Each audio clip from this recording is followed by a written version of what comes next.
আসলে কি হ্যাক হয়েছিল জামায়াত আমিরের এক্স অ্যাকাউন্ট? দলটির পক্ষ থেকে দাবি করা হচ্ছে সেশন অ্যাটাক হয়েছিল। তবে সাইবার বিশ্লেষকরা যেটা বলছেন যে সেশন অ্যাটাক হোক আর যাই হোক, কোনো কিছুই পোস্ট করা যাবে না। কিন্তু বাস্তবে দেখা গেছে জামায়াত আমিরের অ্যাকাউন্ট থেকে বেশ গুছিয়ে কিন্তু এই ধরনের আপত্তিকর একটা মন্তব্য করা হয়েছে। কিন্তু কিভাবে এটি সম্ভব হলো? এত বড় একজন নেতার এক্স অ্যাকাউন্টে ন্যূনতম নিরাপত্তা বলয় কি থাকবে না? মৌলিক নানা প্রশ্নের জবাবও মেলেনি জামায়াতের দেয়া ব্যাখ্যায়।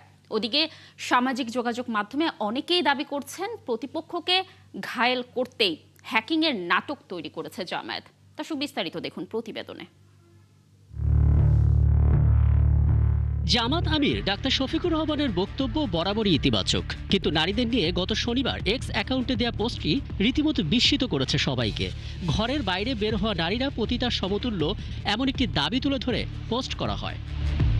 তবে জামাতের পক্ষ থেকে জানানো হয় এই পোস্ট জামাতের আমির করেননি, তার এক্স অ্যাকাউন্ট হ্যাকড হয়েছিল। যুবদল এবং ছাত্রদলকে টার্গেটও করা হয়। পাশাপাশি ব্যাখ্যা তুলে ধরা হয় কিভাবে হ্যাক হয়েছিল জামাত আমিরের এক্স অ্যাকাউন্ট। কিন্তু জামাতের দেয়া ব্যাখ্যায় বলা হয়েছে একটি মেইল থেকে ফিশিং লিংক দেয়া হয়, তারপর ছড়িয়ে যায় ম্যালওয়্যার। নিয়ন্ত্রণ হারায় জামাত আমিরের এক্স অ্যাকাউন্ট। তারা দাবি করেন এটা ছিল সেশন হ্যাক, কিন্তু বাস্তবে সেশন হ্যাক হলে হ্যাকার কোনো কিছু পোস্ট করতে পারে না, অথচ এখানে দেখা যাচ্ছে তার পোস্ট। জামাত বলছে হ্যাকিংয়ের ঘটনায় যে মেইল দেখা যাচ্ছে তিনি সরকারের উচ্চ পর্যায়ের কর্মকর্তা। সেক্ষেত্রে ন্যূনতম 2 ফ্যাক্টর অথেন্টিকেশন থাকার কথা, যেটা থাকলে সবার আগে জামাত আমিরের সোশ্যাল মিডিয়া হ্যান্ডেলিং টিমের চোখে পড়ার কথা। সেটা তো ঘটেনি। যখন পত্রিকায় খবর হলো, সোশ্যাল মিডিয়ায় ছড়ালো, তখনই কেবল তাদের চোখে ধরা পড়ল।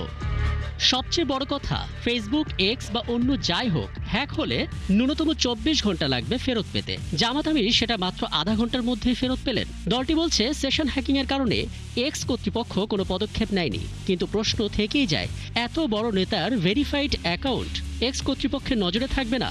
খোদ প্রযুক্তি বিশ্লেষকের কাছেই ব্যাপারটি বিস্ময়কর। যারা দাবি করছেন যে এই অ্যাকাউন্টটি হ্যাক হয়েছে, সম্পূরক প্রমাণাদিও কিন্তু দেখতে হবে, এবং যে সকল করসপন্ডিং উক্ত প্ল্যাটফর্মের সাথে রিকভারের সময় ছিল সেই আলামতগুলো না দেখা পর্যন্ত এই পারস্পরিক বিষয়গুলো কিন্তু একটু ধূম্রজাল তৈরি হচ্ছে এবং অনাস্থার একটি জায়গা তৈরি হচ্ছে। বলে রাখা প্রয়োজন, যখন হ্যাকিংয়ের ঘটনা ঘটে তখন জামাত আমিরের অ্যাকাউন্টটি পাকিস্তান থেকে পরিচালিত সার্ভারের ঠিকানা দেখা যায়। এসব বাস্তবতায় সামাজিক যোগাযোগ মাধ্যমে অনেকে দাবি করেছেন প্রতিপক্ষকে ঘায়েল করতেই হ্যাকিংয়ের নাটক তৈরি করেছে জামাত। রাকিব হাসান, ৭১, ঢাকা। দর্শক, জামায়াত আমিরের এক্স অ্যাকাউন্ট হ্যাকের বিষয়ে প্রযুক্তিগত বিষয়ে আরও তথ্য জানাতে আমাদের সাথে যুক্ত হচ্ছেন সাইবার নিরাপত্তা বিশ্লেষক তানভীর আহমেদ জোয়া। আমরা কথা বলছি তার সাথে। তানভীর, অনেকেই বলছেন এটি হ্যাক, আবার অনেকে বলছেন প্রযুক্তিগত কারসাজি। আপনার কাছে কি মনে হয় একজন সাইবার নিরাপত্তা বিশ্লেষক হিসেবে? জানাবেন। জি, ধন্যবাদ। প্রথমত যে বিষয়টি বলতে চাইছি সেটা হচ্ছে যে এখানে একটা সরকারি ইমেলের অ্যাড্রেসের কথা দাবি করা হয়েছে। সরকারি ইমেল অ্যাড্রেস এখানে সংযোজিত হয়েছে, এবং আরেকবার বলা হচ্ছে এটা একটা সেশন অ্যাটাক। তো সেশন অ্যাটাকের ক্ষেত্রে সাধারণত কোনো ইমেল অ্যাড্রেস সংযুক্ত করার কোনো সুযোগ নেই। আসলে মূলত এটা বাংলাদেশ পুলিশের ডিবির সাইবার ক্রাইম ইউনিট এটা তদন্ত করছে। সেক্ষেত্রে আমার মনে হয় তাদের তদন্ত প্রাপ্ত রিপোর্ট থেকে এই মূল চিত্রটা আসলে ফুটে উঠবে। সেশন অ্যাটাকের কথা বলা হচ্ছে, পাশাপাশি সরকারি ইমেল অ্যাড্রেসের সংযোজনের কথা বলা হচ্ছে। দুটি আসলে পারস্পরিক সাংঘর্ষিক।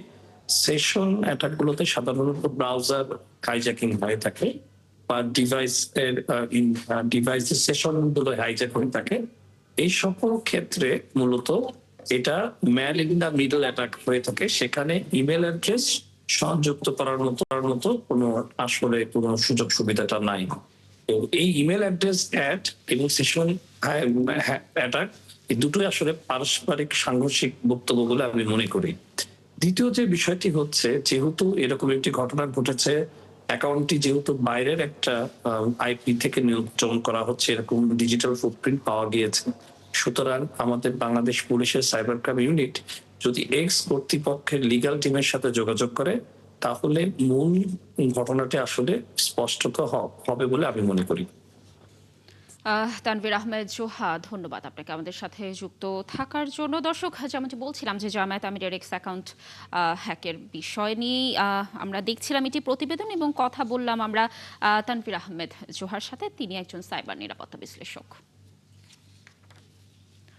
নারীদের নিয়ে মন্তব্যের পর এক্স অ্যাকাউন্ট হ্যাক হওয়ার যে দাবি করেছে জামায়াত তা যুক্তিযুক্ত নয় বলে মনে করে বিএনপি। রবিবার দলটির নির্বাচন পরিচালনা কমিটির মুখপাত্র বলেন, জামায়াত বরাবরই নারী বিদ্বেষী মনোভাব পোষণ করে।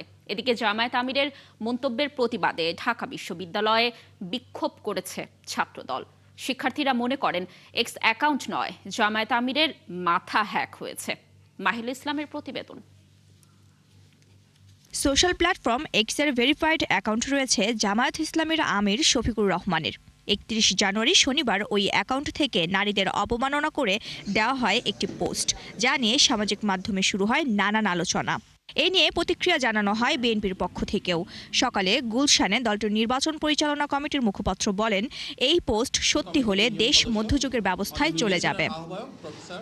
আমরা দেখলাম এই দলটি প্রকাশ্যে বারবার ঘোষণা দিয়েছে তাদের দলের প্রধান পদে নারী কখনোই আসতে পারবেন না, অথচ তাদের নারীরাই বাড়ি বাড়ি গিয়ে নির্বাচনী আচরণবিধির লঙ্ঘন ঘটিয়ে এনআইডি কার্ড এবং বিকাশ নম্বর সংগ্রহ করছেন। জানান, এর আগেও আন্তর্জাতিক গণমাধ্যম আল জাজিরায় দেয়া সাক্ষাৎকারে নারী ক্ষমতায়ন নিয়ে নেতিবাচক মন্তব্য করেন জামায়াত আমির। পাশাপাশি প্রশ্ন তোলেন, নারী বিদ্বেষী পোস্ট দেওয়ার ৯ ঘণ্টা পর সমালোচনার মুখে আইডিটি হ্যাক হওয়ার দাবি কতটা যৌক্তিক। নারী বিদ্বেষী একটি পোস্টের প্রায় ৯ ঘণ্টা পর দেশব্যাপী তুমুল সমালোচনার মুখে রাত ১টার দিকে আইডি হ্যাকের দাবি কতটা যৌক্তিক।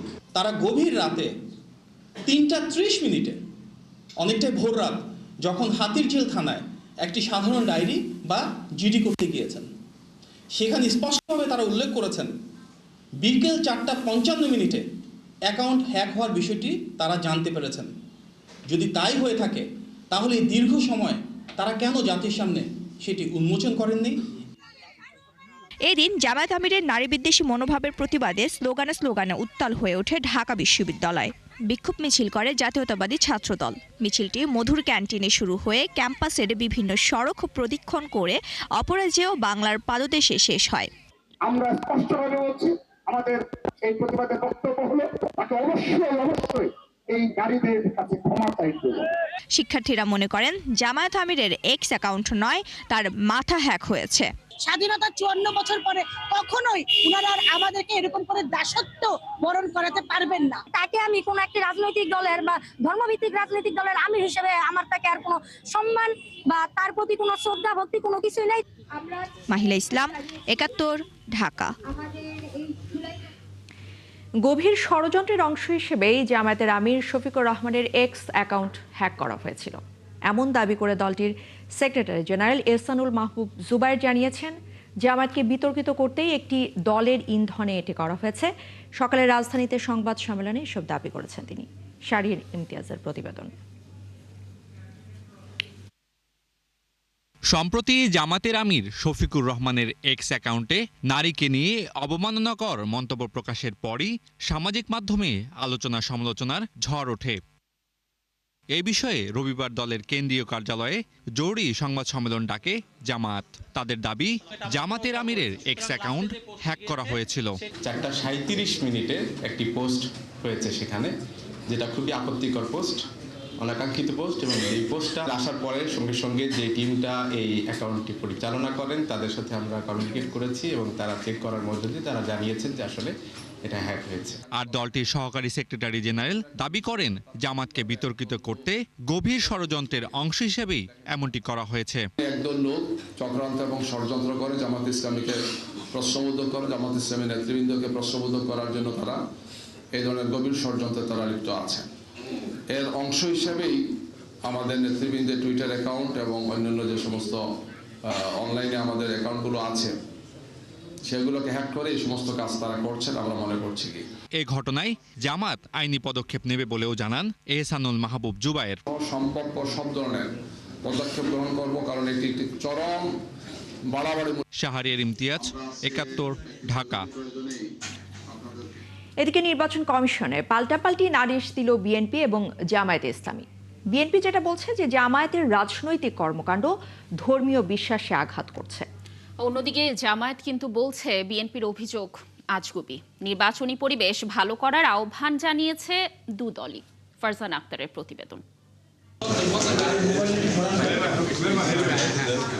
রোববার সকালে প্রধান নির্বাচন কমিশনার এএমএম নাসিরউদ্দিনের সঙ্গে বৈঠক করে বিএনপির নির্বাচন পরিচালনা কমিটি। বৈঠকে একগুচ্ছ পর্যবেক্ষণ ও দাবি তুলে ধরে দলটির প্রতিনিধি দল। সংসদ নির্বাচন ও গণভোটে সহায়তার জন্য বিএনসিসি ক্যাডারদের যুক্ত না করার দাবি জানিয়েছে বিএনপি। একটি দল ধর্মীয় বিশ্বাসে আঘাত করে নির্বাচনী প্রচারে কাজ চালাচ্ছে বলে অভিযোগ করেন দলটির সিনিয়র নেতা নজরুল ইসলাম খান। এমন সব নির্বাচনের আচরণবিধি লঙ্ঘনের ঘটনা ঘটছে যেটা শুধু আইন অমান্য বা আইন ভঙ্গকারী না, আমাদের ধর্মীয় বিশ্বাস, আমাদের আবেগ এগুলোকে আহত করছে। অথচ এই ব্যাপারে নির্বাচন কমিশন কোনো ব্যবস্থা নিচ্ছে না। যেমন আমরা দেখেছি আর কি যে কেউ কোনো দলের পক্ষে বক্তৃতা করছেন যে কবরে 4টা প্রশ্ন করা হবে। আমরা যারা মুসলমান আমরা সবাই জানি যে আসলে 3টা প্রশ্ন করা হয়। পরে নির্বাচন কমিশনে আসে জামায়াতের প্রতিনিধি দল, ছিলেন দলটির নারী নেত্রীরাও। সিইসির কাছে অভিযোগ করেন গণসংযোগে নারীর কর্মীদের হেনস্থার বিষয়ে। পুরুষ হচ্ছে নারীদের পরিচালক, তো এখানে আল্লাহর এই নির্দেশটা, এটা কোরআনের নির্দেশ, এটা ফরজ। সেই হিসাবে কোনো ইসলামী সংগঠনে নারীরা নেতৃত্বে আসতে পারে না। বিএনপির অভিযোগ আজগুবি। আজগুবি অভিযোগ কোনো সুস্থ মাথা থেকে আসতে পারে না। আমি বলবো যে এটা কোনো সুস্থ লোক, সুস্থ কোনো দল, সুস্থ কোনো দল এই ধরনের অভিযোগ করতে পারে না। এটা হচ্ছে একদল লোক, একটা দল যদি অস্থির হয়ে যায়, জনগণের যে বিপুল সমর্থন আমাদের দিকে, পুরুষ মহিলা সবার যে সমর্থন, এগুলোতে ভীত হয়ে তারা এই সমস্ত কথাবার্তা তারা বলছেন। যে ঘটনাগুলো ঘটেছে এটা লেভেল প্লেইং ফিল্ড এবং একটি সুন্দর শান্তিপূর্ণ নির্বাচনের পক্ষে মারাত্মক ধরনের অন্তরায়। এদিকে রবিবার থেকে সারা দেশে সংসদ নির্বাচনের ব্যালট পেপার বিতরণ শুরু করেছে নির্বাচন কমিশন। প্রথম পর্যায়ে 12টি জেলায় পাঠানো হয়েছে এই ব্যালট পেপার। ফারজানা আক্তার, 71, ঢাকা। আসন্ন জাতীয় নির্বাচনে 91-এর চেয়ে বেশি ভোট পড়বে বলে প্রত্যাশা জানিয়েছেন পররাষ্ট্র উপদেষ্টা তৌহিদ হোসেন। নির্বাচনী রিপোর্টিং বিষয়ক সাংবাদিক প্রশিক্ষণ কর্মশালার অনুষ্ঠানে এই প্রত্যাশা ব্যক্ত করেছে তিনি। সেই সাথে নির্বাচনের সার্বিক পরিস্থিতি নিয়ন্ত্রণের মধ্যে থাকবে বলেও আশাবাদ জানিয়েছেন তিনি। আরও জানাচ্ছেন সুফিয়ান ফারাবি। নির্বাচনকালীন রিপোর্টিং নিয়ে সাংবাদিকদের প্রশিক্ষণ আয়োজন করে কূটনৈতিক রিপোর্টারদের সংগঠন ডিক্যাপ। বিভিন্ন সংস্থার সহযোগিতায় আয়োজিত এই কর্মশালায় প্রধান অতিথি হিসেবে যোগ দেন পররাষ্ট্র উপদেষ্টা তৌহিদ হোসেন। 3-4টা পার্টি সবাই কিন্তু আসন্ন নির্বাচনে 91 সালের নির্বাচনের চেয়েও বেশি মানুষের অংশগ্রহণ দেখার বিষয়ে আশাবাদী তিনি। জানান, এখন শুধু নির্বাচনের দিনটির জন্য মানুষের অপেক্ষা। কিছু লোক ভোট দিতে নাও যেতে পারে, এটা সবসময় হয়। প্রতি নির্বাচনে কিছু মানুষ ভোট দিতে না, এবার কি কিছু বেশি ভোট দিতে না যাবে কিনা এটা আমি বলতে পারবো না। তবে 1991 নির্বাচনে 55% ভোট পড়েছিল। আমার তো মনে হচ্ছে বেশি ভোট পড়বে। নির্বাচন যত ঘনিয়ে আসছে ততই নিরাপত্তা নিয়ে উদ্বেগ দেখা দিচ্ছে। এমন মুহূর্তে পররাষ্ট্রমন্ত্রীর বক্তব্য, এসব নিরসনে কাজ করছে সরকার। নির্বাচনকালীন সহিংসতা নিয়ে আমরা নিজেদেরও উদ্বেগ আছে, আমরা সেটা সমাধান করার চেষ্টা করছি। এটা যে কোনো নির্বাচনের আগেই থাকে এবং সেরকমই আছে। আমরা প্রতিনিয়ত চেষ্টা করছি যাতে এগুলি বাড়াবাড়ি না হয় কোনো কিছু। কারণ আপনারা জানেন যে আমাদের দেশে নির্বাচন এমনই জেরোসাম যে কেউই হারতে সহজে রাজি হয় না। কাজে এমনকি যদি দলের পক্ষ থেকেও কিছু না থাকে, কিন্তু ওরকম চাপ না থাকে, ব্যক্তি পর্যায়ে এই ধরনের ঘটনা ঘটে। এবং এটা আজকে প্রথম না, প্রতিনিয়তই ঘটেছে, প্রতি নির্বাচনেই ঘটেছে। আমাদের তো বয়সও কম হয় নাই, অভিজ্ঞতাও কম না, দেখেছি। এটা যতটুকু সম্ভব নিরসনের আমরা চেষ্টা করে দেবো এবং নির্বাচন সঠিকভাবে হবে বলে আমি মনে করি। পররাষ্ট্র উপদেষ্টা মনে করেন, হ্যাঁ ভোটের বিষয়ে সকল রাজনৈতিক দল এখন ঐক্যমতে পৌঁছেছে। গণভোটের বিপক্ষে ভারতে বসে চালানো প্রচারণা কাজে আসবে না বলেও মনে করেন তিনি। 4টা শর্ত পরে তারপরে কি করা যায় চিন্তা ভাবনা করে ভোট দেবে না। সুফিয়ান ফারাবি, 71, ঢাকা। দর্শক, এই মুহূর্তে নির্বাচনী প্রচারণায় কথা বলছেন জামায়াতের আমির ডাক্তার শফিকুর রহমান। আমরা সরাসরি চলে যাচ্ছি সেখানে। এখানে কোনো ছাড় নাই। কথাগুলা কয়েকদিন ধরে অপকর্মের প্রতিবাদ করছি। গত রাতে আমার টুইটার অ্যাকাউন্ট হ্যাক করে একটা পোস্ট একটা বিপদগামী দিয়ে বসেছে, শুরু করেছি। আমরা চিহ্নিত করে ফেলেছি, সামনে আমরা উন্মুক্ত করে দিয়েছি। সামনে এটা মনে হাসিনা তো ফেসিস্টকে পরোয়া করি না, ফেসিস্টকে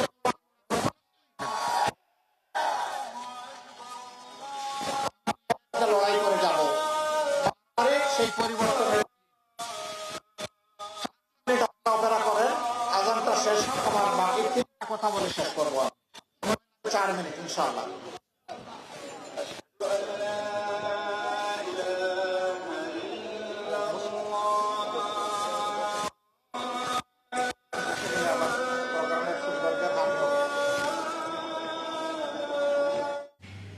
দর্শক, ঢাকা 15 আসনে নির্বাচনী প্রচারণায় কথা বলছিলেন জামায়াতের আমির, দেখছিলেন এর সরাসরি সম্প্রচার।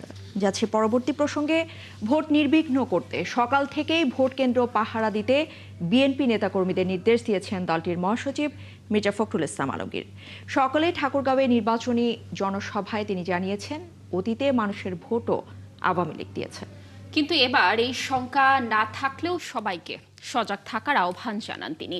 জামায়াত মিথ্যা বলে মানুষকে বিভ্রান্ত করছে বলেও অভিযোগ করেন মির্জা ফখরুল। দর্শক, ঠাকুরগাঁও থেকে জানাচ্ছেন মোহন ইসলাম। রবিবার সকাল থেকে ঠাকুরগাঁওয়ের কয়েকটি নির্বাচনী সভায় যোগ দেন বিএনপি মহাসচিব ও ধানেশেষের প্রার্থী মির্জা ফখরুল ইসলাম আলমগীর।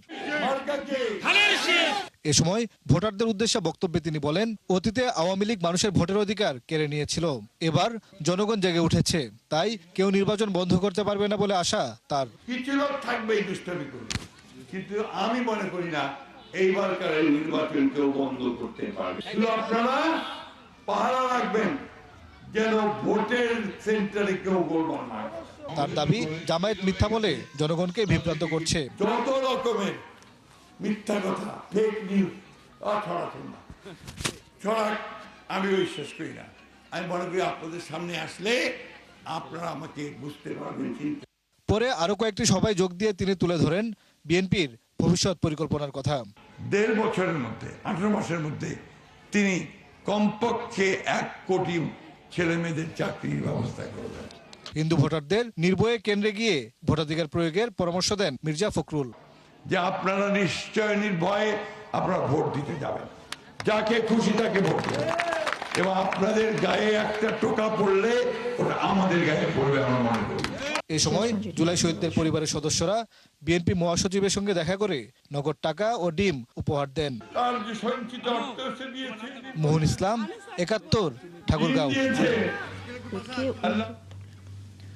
যারা নিজের দল ও জামায়াত কর্মীদের হত্যা করছে, তাদের হাতে দেশের মানুষ নিরাপদ নয় বলে মন্তব্য করেছেন জামায়াত আমির ডাক্তার শফিকুর রহমান। হুঁশিয়ারি দিয়েছেন, ভোট নিয়ে সন্ত্রাসী কর্মকাণ্ড চালালে সমান জবাব দেবে তার দল। তিনি আরো বলেন, যতদিন 18 কোটি মানুষের মুক্তি না মিলবে ততদিন 24-এর তরুণরা জেগে থাকবে। এ সময় দাঁড়িপাল্লার পাশাপাশি হ্যাঁ ভোট চান তিনি। দর্শক, জানাচ্ছেন মোহাইমিনুল খান অপু। গেল 28 জানুয়ারি বিএনপি জামায়াতের সংঘর্ষে প্রাণ হারানো জামায়াত নেতা রেজাউল করিমের কবর জিয়ারত করতে জামায়াতের আমির হেলিকপ্টারে শেরপুরের গোপালখালী গ্রামে পৌঁছান দুপুর 12টায়। সেখানে নেতাকর্মীরা তাকে স্বাগত জানান। কবর জিয়ারত শেষে তিনি বলেন, রাজনীতির নামে মানুষ খুনকে ঘৃণা করে তার দল। রাজনীতির নাম যদি মানুষ খুন হয়, সে রাজনীতিকে আমরা ঘৃণা করি। রাজনীতির নাম হবে মানুষের উপকার, কল্যাণ, মানুষকে শান্তি দেওয়া, সম্মান এনে দেওয়া, মানুষের সমস্যার সমাধান করা। এই যে আজকে এই কাজটা করা হলো, এ দিয়ে তারা কি বার্তা দিলেন এখানকার মানুষ?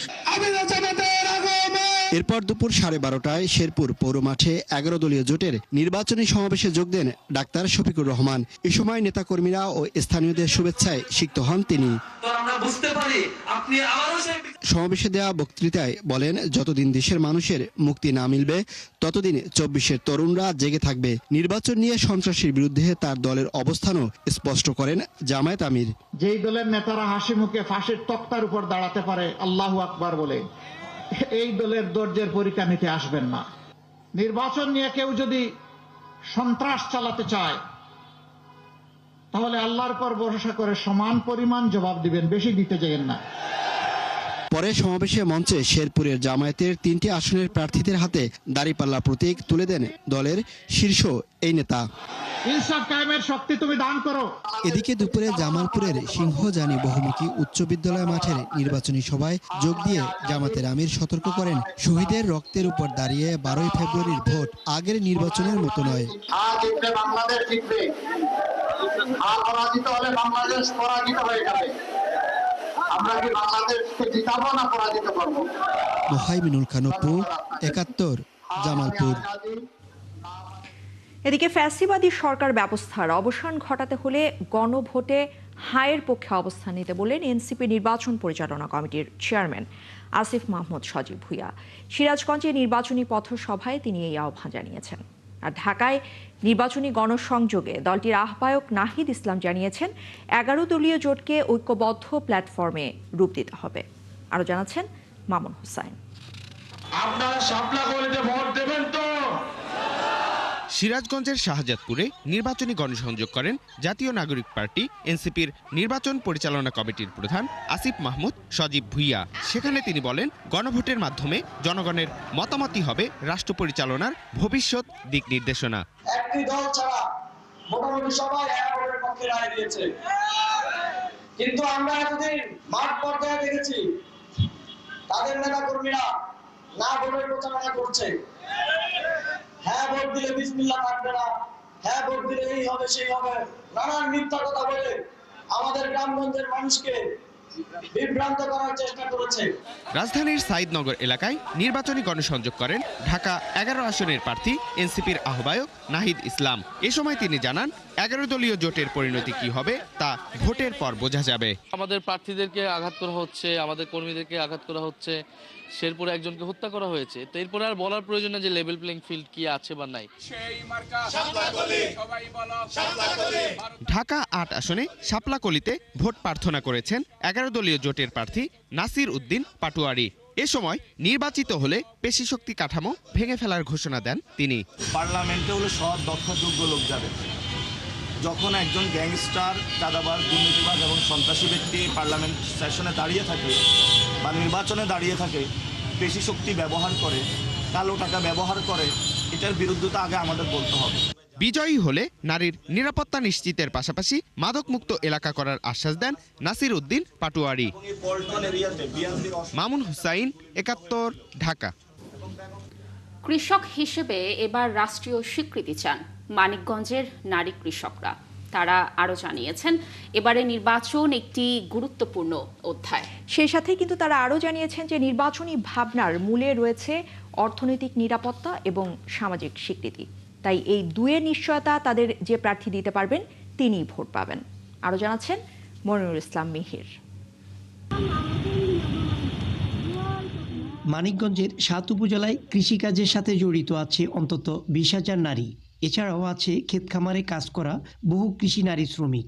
পুরুষের পাশাপাশি ভোর থেকে রাত পর্যন্ত তারা পরিবার ও ক্ষেত খামারে কাজ করেন, কিন্তু সরকারি খাতায় কৃষক হিসাবে নেই তাদের স্বীকৃতি। নারী কৃষকরা জানান, রোদে পুড়ে বৃষ্টিতে ভিজে ফসল ফলান তারা, কিন্তু ফসলের ন্যায্য দাম পান না। এছাড়া প্রতি বছর ভোট দিলেও নির্বাচিত প্রতিনিধিরা কেউ তাদের কথা মনে রাখে না। আমরা কোনো মর্যাদা পাই না, সমাজে পাই না, বাড়িতে পাই না, নারী কাজের কোনো দাম নেই। একটা কপির পিছনে 10 টাকা খরচ গেছে, সেই কপি বেচলাম 5 টাকা 2 টাকা এরকম ভাবে কপি বেচলাম, তাহলে আমরা বাঁচি কিংবা আমাকে জীবন বাঁচে কিভাবে? কৃষক হিসাবে রাষ্ট্রীয় স্বীকৃতি চান নারী কৃষকরা। এবার জনপ্রতিনিধি হিসাবে তাকেই বেছে নেবেন যে শুধু মুখে না, কাজেও তাদের পাশে থাকবেন। পাশাপাশি সার বীজের দাম কমানো, ফসলের ন্যায্য মূল্য নিশ্চিত করা, কৃষি কার্ড ও সার বীজ সহায়তা দেবার দাবি তাদের। সার বীজের দামটা একটু কমাই দেয়, তারপরে আপনার বীজের দামটা একটু কমাই দেয়, আমাদের পাশে থাকুক। কৃষি নারীদের জন্য একটা আলাদা ফান্ড থাকবে, তাদের সরকারিভাবে একটা সম্মান দেবে। পরিশ্রমী এই নারীরা চান শান্তি, নিরাপত্তা এবং ন্যায্য সম্মান। যারা এই নিশ্চয়তা দেবেন, এবার তাদেরই ভোট দেবেন তারা। আমরা গরিব মানুষ, আমাকে দাম কমলে আমাকে একটু সহযোগিতা হয়, এটা তো কোনো সরকারে দেয় না। ভোটের সময় অনেক প্রার্থী আসে ভোট চাওয়ার জন্য, কিন্তু ভোট হয়ে গেলে তো আমাদের পাশে আর কোনো প্রার্থী দেখি না, বা কারোর আমাদের পাশে এসে সাহায্য করতেও দেখি না। আর নারী নেত্রীরা মনে করেন ভোটের বড় একটি অংশই হচ্ছে নারী কৃষক। তাদের ঠিকঠাক মূল্যায়ন ও রাষ্ট্রীয় স্বীকৃতি দেওয়া উচিত। নারী কৃষক মর্যাদা পাক, কৃষকের প্রতি উৎফুল্ল হোক, কৃষকের প্রতি ভালোবাসা তৈরি হোক, সম্মান তৈরি হোক। আর আমরা যদি এই নারী কৃষককে সম্মান করি, তাহলে তারা এই কাজ করে বা এই দেশের জন্য তারা অনেক বেশি ভূমিকা রাখতে পারবে। দেশের অর্থনীতির চাকা সচল রাখা এই নারী কৃষকদের একমাত্র চাওয়া যোগ্য সম্মান আর মূল্যায়ন। মনিরুল ইসলাম মিহির, ৭১, মানিকগঞ্জ। খুব কাছেই ত্রয়োদশ জাতীয় নির্বাচন, আর নির্বাচনে এবার প্রবাস থেকে পছন্দের প্রার্থীকে ভোট দিয়েছেন যুক্তরাজ্যের প্রবাসী বাংলাদেশিরা। আর ভোট দিয়ে যেমন উচ্ছ্বসিত, তেমনি আগামী নির্বাচিত সরকারের কাছে অনেক প্রত্যাশাও প্রবাসীদের। এবার তারা চান একটি অবাধ, সুষ্ঠু নির্বাচন, দুর্নীতি ও সন্ত্রাসমুক্ত একটি নিরাপদ বাংলাদেশ চান আগামীর নতুন সরকারের কাছে। দর্শক, বিস্তারিত আরিফ মাহফুজের রিপোর্টে। আর মাত্র কয়েকদিন বাকি অনুষ্ঠিত হবে বহুল প্রতীক্ষিত ত্রয়োদশ জাতীয় নির্বাচন। এবারের নির্বাচনে ভোটে অংশগ্রহণ করতে পেরে উৎফুল্ল প্রান্তিক প্রবাসীরা। আলহামদুলিল্লাহ, আমি আমার পছন্দের প্রার্থীকে আমি ভোট দিয়েছি। প্রবাস থেকে যেটা আমার নিজের উজ্জীবিত লাগতেছে। ধন্যবাদ দিতে যাচ্ছি বর্তমান ইন্টারিম গভর্নমেন্টকে। সবার মতো আগামী নির্বাচন সুষ্ঠু ও নিরপেক্ষ দাবি প্রান্তিক প্রবাসীদের।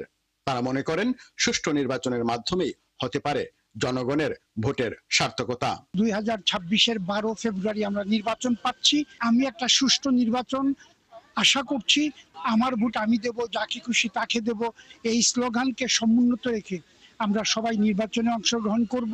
আগামী নতুন সরকারের কাছে প্রান্তিক প্রবাসীদের প্রত্যাশার শেষ নেই। তবে দুর্নীতি, সন্ত্রাস, চাঁদামুক্ত নিরাপদ বাংলাদেশ চান তারা। আগামী বাংলাদেশ আমরা চাই চাঁদাবাজ মুক্ত, দুর্নীতি মুক্ত, সুন্দর একটা বাংলাদেশ চাই। যে বাংলাদেশের সবার যে সরকারই আসুক না কেন, নির্বাচিত সরকার আসুক গণতন্ত্রের ইলেকশনের মাধ্যমে, সেই সরকার যে আমাদের চাওয়া হইল কি প্রবাসীদের নিরাপত্তা এবং যারা রেমিটেন্স যোদ্ধা আছে তাদের একটা সম্মান দেখানো, এবং এয়ারপোর্টে তাদের নিরাপত্তা, জায়গা জমির নিরাপত্তা, সব ধরনের নিরাপত্তা নিয়ে যেন এই সরকার কাজ করে। আগামীর নির্বাচিত সরকারের কাছে প্রান্তিক প্রবাসীদের প্রত্যাশা খুবই স্পষ্ট। তারা চান বিমানবন্দরে সম্মানজনক পরিবেশ এবং দেশে ফেরার পর একটি টেকসই ভবিষ্যৎ। শুধু তাই নয়, সবাই চান আগামীর বাংলাদেশ হোক দুর্নীতি, সন্ত্রাস এবং চাঁদাবাজ মুক্ত সুন্দর একটি বাংলাদেশ। আরিফ মাহফুজ, ৭১, লন্ডন। দর্শক, চলছে সংবাদ সংযোগ, সরাসরি সংবাদ অনুষ্ঠান দেখতে চোখ রাখুন ৭১-এর ফেসবুক পেজে এবং সাবস্ক্রাইব করুন ৭১-এর ইউটিউব চ্যানেলে। থাকুন ৭১-এর সাথে।